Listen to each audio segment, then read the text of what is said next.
In this video, I'm going to be talking about and breaking down comfort zones and how you can take a more logical approach to a seemingly emotional problem. So the reason I'm talking about this is because when I was able to look at comfort zones through the lens I have now, it drastically improved my quality of life and how I viewed these situations, because comfort zones are just signals, emotional signals that most people tend to ignore, whereas I don't like to ignore them. I like to let the emotions, I like to bring awareness to the emotions and what they're telling me, and then I can use that as data, as information, and then make a more logical decision. So when we're talking about comfort zones, beautiful box, this is your comfort zone. This is a place, a world of familiarity, of knowingness, of certainty, of safety, which are all emotions and states of being that your brain is hardwired to seek and protect. So your primal brain is going to be trying to seek and protect this state of being, because that's what ensures survival. Now, the way I understand a comfort zone is actually the amount of discomfort you can satisfactorily handle on a daily basis. Because if you think about it, general population, they're not comfortable in their current situations. They live in this life of subtle complaint. They're not super comfortable, they're not actually that comfortable, they're not so uncomfortable that they're making changes to their current situation. So your comfort zone is the amount of discomfort you can satisfactorily handle on a daily basis. So this is your current situation. Let's say you have a desired situation, a place you want to get to. You've made this idealized perception of this new world you want to enter. So to enter a new world, you have to leave the current world.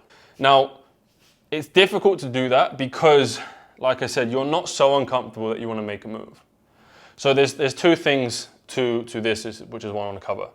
The first is to make this movement, this first step, a lot easier, is you have to make your current world wrong, because your idealized environment cannot exist in the absence of wrong, of a place you don't want to be.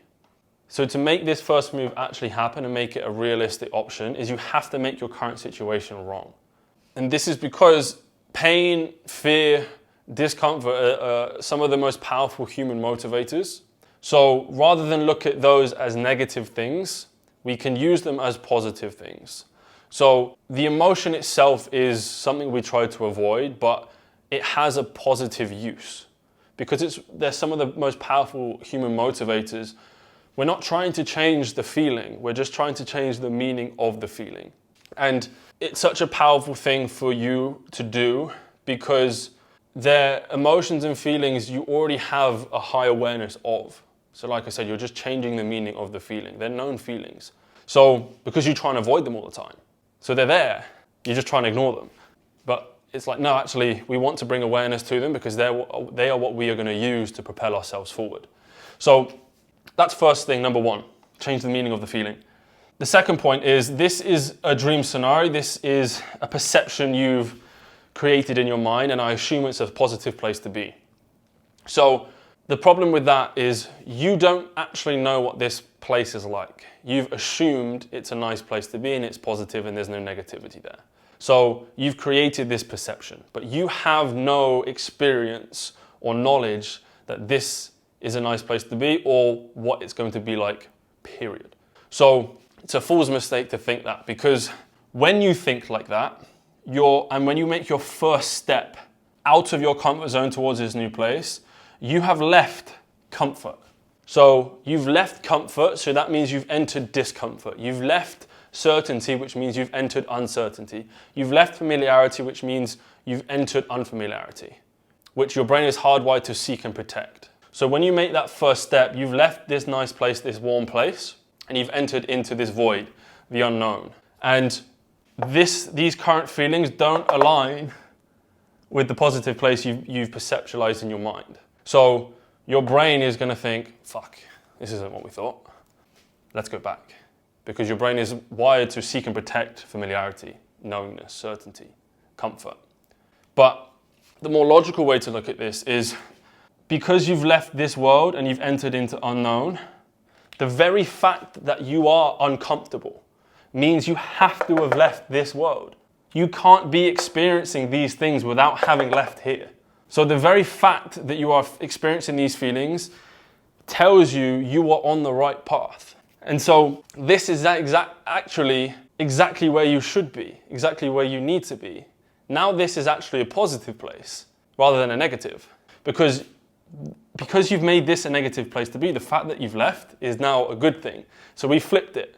So this was a nice place to be, and leaving it was a bad place to be. Whereas we're flipping it. So now we've made your current situation bad and your idealized situation good. So the very fact that you've left this world means you're on your way to the new one. So the feelings and emotions, they're all the same. We're just changing the meaning of them and how we perceive them and how we use them. Because most people, this is most people, they're in positive, they leave, it's negative. We're not most people. I assume you don't want to be most people. So we need to come to this world where we make now wrong, we make where we want to be in the future right. And the very fact we've taken the first step is good. But the thing is the further you get from here initially, the more uncomfortable it gets.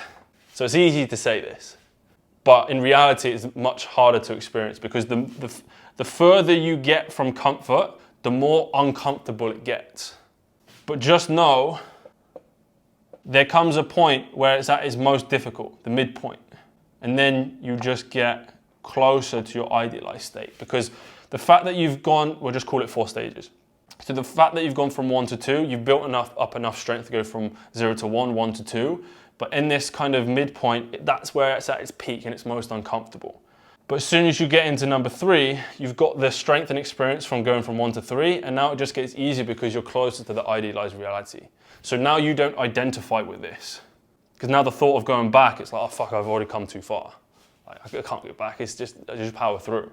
And then you get closer, it gets easier, and then you enter this state of being super happy, I made it, and now you're in your idealized reality. To summarize, this is what you're currently experiencing. This is safety.